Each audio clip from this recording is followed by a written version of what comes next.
कि खुद को जिंदा रखना है तो दुश्मन के धड़ से सर को आजाद करो, स्वाभिमान के रक्षा हेतु युद्ध का जयनाद करो। कि दिल में तुम भी बस जाओगे जिंदा रहोगे सांसों में, कि दिल में तुम भी बस जाओगे जिंदा रहोगे सांसों में, कालजयी बन के रहोगे स्वर्णमयी इतिहासों में। नमस्कार, मैं कवि बाला बिहारी। आइए आजादी के इस 75वें वर्ष आपको देश के कुछ गद्दार नेताओं के मानसिकता से रूबरू कराते हैं, जो हमेशा देश की शांति भंग करने के लिए कुछ न कुछ करते रहते हैं और देश के यशस्वी प्रधानमंत्री जी पर तरह तरह के उटपटांग आरोप लगाते हैं, उनको हमेशा बुरा भला कहते रहते हैं। यह एक बहुत बड़ा षड्यंत्र है गद्दारों का।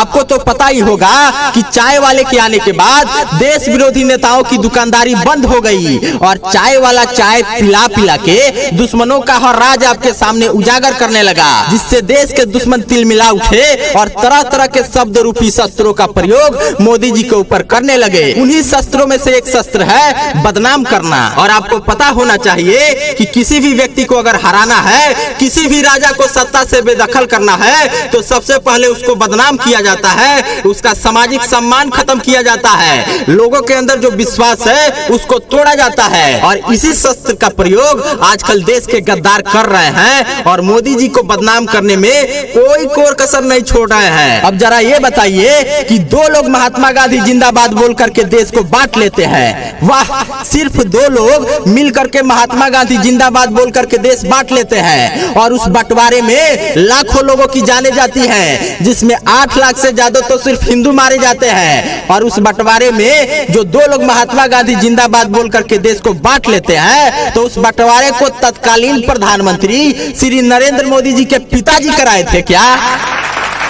जो इतना बड़ा षड्यंत्र हुआ, दंगा हुआ, लाखों लोग मारे गए। 1971 में इमरजेंसी लागू हुआ, जो महिला इमरजेंसी लगाई, जिसके ऊपर इलाहाबाद हाई कोर्ट ने चुनाव लड़ने से रोक लगा दिया और चुनाव चिन्ह को जब्त कर लिया।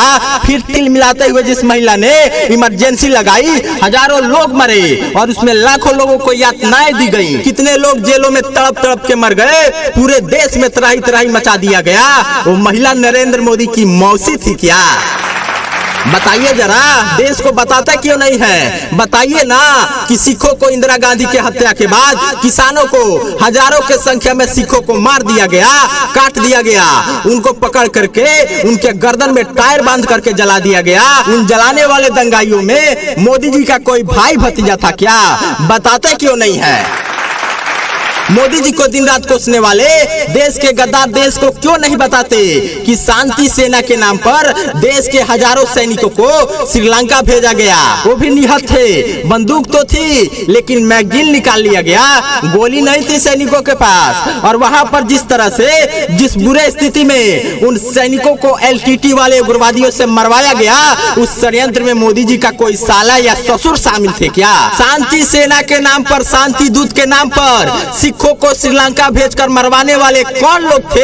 ऐसा बहुत सा सवाल है जो जनता के जेहन में नाच रहा है। आज मोदी जी को बदनाम करने वाले, तरह तरह के आरोप लगाने वाले, भद्दी भद्दी टिप्पणियां करने वाले देश को ये सब बातें क्यों नहीं बताते?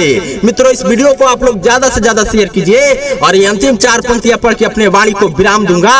और YouTube पे सर्च कीजिए कवि बाला बिहारी और हमारे चैनल को तो तुरंत सब्सक्राइब कर लीजिए, क्योंकि देश हित में जो आपको कहीं सुनने को नहीं मिलेगा वो एकमात्र कवि बाला बिहारी के चैनल पर सुनने को मिलेगा।